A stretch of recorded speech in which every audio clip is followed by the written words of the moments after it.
Hello dear all, welcome to our channel Smart Indian Model School. Smart Indian Model School present Smart Indian EduFun classes. EduFun online classes includes course studies of playgroup to class 12, emotional and communication skills, happiness classes and DIY activities. Hello dear students, this is your assistant teacher Swati Rajput. Students, in this video we will discuss our first topic of this chapter, that is why does a country need a constitution. It means किसी country को constitution की ज़रूरत क्यों होती है. Students, हम अपना topic start करें इससे पहले हम कॉन्स्टिट्यूशन के बारे में कुछ और मेन पॉइंट्स जान लेते हैं. The constitution of India is the longest written constitution in the world.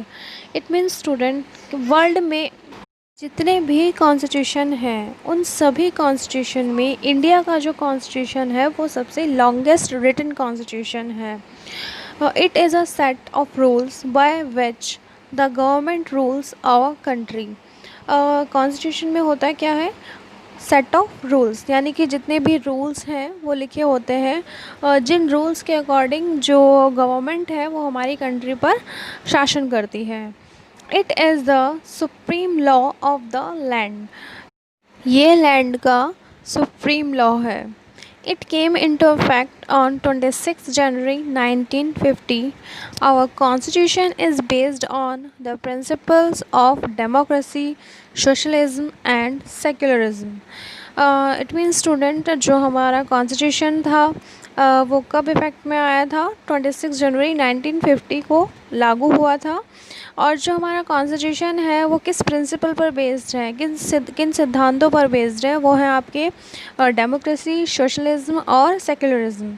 हाँ, डेमोक्रेसी का मीनिंग लोकतंत्र, सोशलिज्म यानी कि समाजवाद और आपका सेक्युलरिज्म का मीनिंग है धर्मनिरपेक्षता. Doctor Bhimrao Ambedkar is known as the father of Indian constitution.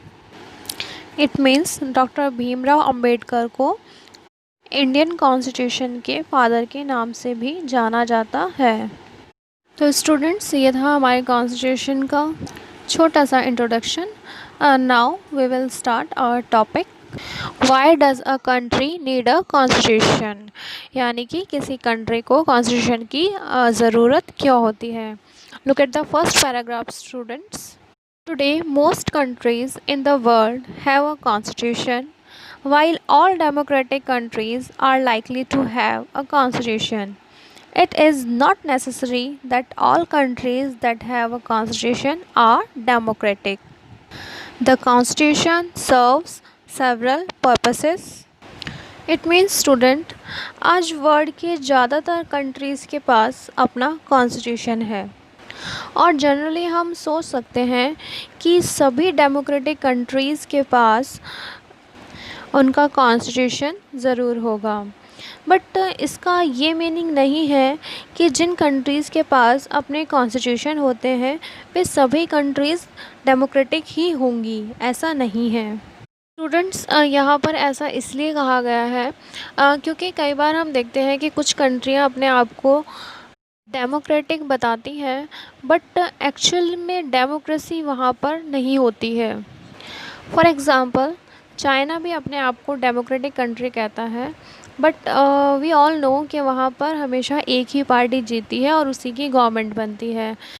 तो ये डेमोक्रेसी की सही डेफिनेशन नहीं है.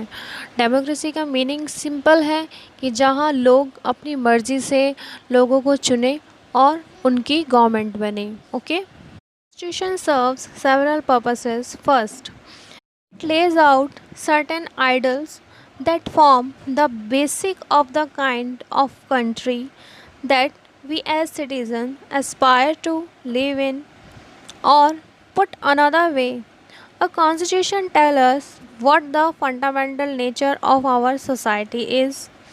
A country is usually made up of different communities of people who share certain beliefs but may not necessarily agree on all issues.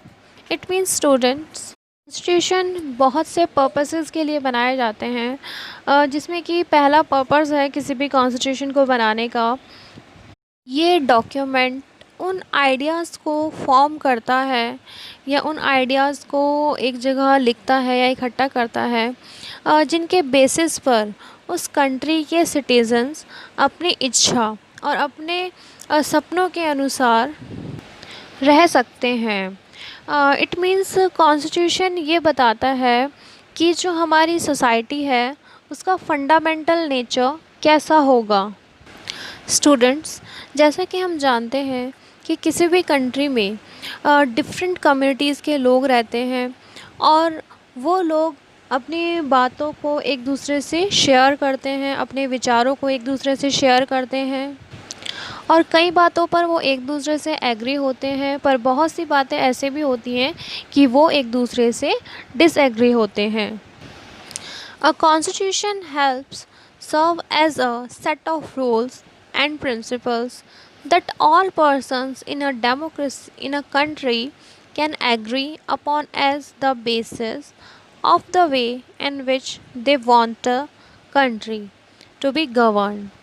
This includes not only the type of government but also an agreement on certain ideals that they all believe the country should uphold. It means students, एक constitution rules का एक ऐसा set होता है जिसको एक country में रहने वाले सभी लोग अपनी कंट्री को चलाने के तरीके के रूप में अपना सकते हैं. इसके ज़रिए वो केवल ये डिसाइड नहीं करते हैं कि गवर्नमेंट किस तरह की होगी, बल्कि उन आइडल्स को पर भी अपनी समझ जो है उसको डेवलप करते हैं, जिससे पूरे कंट्री में उनकी रक्षा की जानी चाहिए. इट मीन्स स्टूडेंट कि उन रूल्स को पूरे कंट्री वाइड फॉलो किया जाना चाहिए और उनको मेंटेन रखा जाना चाहिए. तो स्टूडेंट्स, हमारे इस टॉपिक के पहले पैराग्राफ से 3 मेन पॉइंट्स हैं जो निकल कर आते हैं, जो हमने जाने हैं.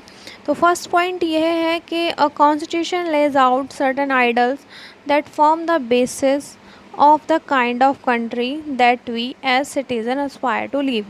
It means कि कॉन्स्टिट्यूशन कुछ ऐसे आइडल्स, कुछ ऐसे आदर्शों को सूत्रबद्ध करता है या बांधता है के बेसिस पर उस कंट्री के लोग अपनी इच्छा और अपने सपनों के अनुसार उस समाज को बना सके. सेकंड पॉइंट ये निकल के आया है, tells us about the fundamental nature of our society. It means ये हमें बताता है कि हमारी सोसाइटी का फंडामेंटल नेचर कैसा होगा. और थर्ड पॉइंट जो इस पैराग्राफ से आउट होता है वो है, it help serve as a set of rules that principle that all persons in a country can agree upon as the basis of the way in which they want to country to be governed. It means ये ऐसे rules और principles का set है जिसमें किसी country के person उन पर एग्री होते हैं और वो अपनी कंट्री को गवर्न करते हैं. इट मीन्स ऐसे रूल्स जिनसे किसी कंट्री में रहने वाले सभी लोग एग्री करते हैं. तो स्टूडेंट, इस वीडियो में इतना ही. इस टॉपिक को हम अपने नेक्स्ट वीडियो में कंटिन्यू करेंगे. Thank you for watching. Notification प्राप्त करने के लिए कृपया बेल बटन दबाएं और चैनल सब्सक्राइब करना ना भूलें. Please subscribe our channel of Edufun classes. Thank you for watching.